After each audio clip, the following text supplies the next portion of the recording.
Darveshdan so'rashdi: "Nega buncha kam ko'rinasan?"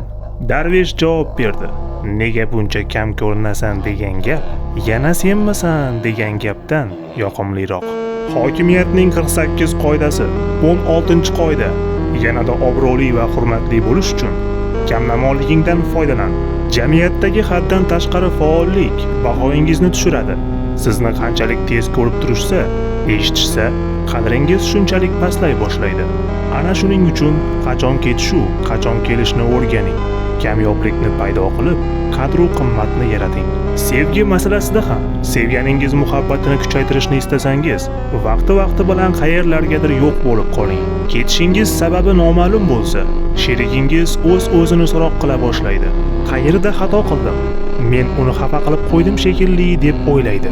Qaytganingizda esa sizga yanada muloyimroq muomalada bo'ladi va siz uchun hammasiga tayyor. Lekin unutmang, qoidani ma'lum e'tiborga erishgach qo'llash lozim. Ertaroq ketib qolsangiz, odamlar sizni shunchaki unutib yuborishadi. 48 qoida kitobini olish uchun Telegram kanalimizga obuna bo'ling.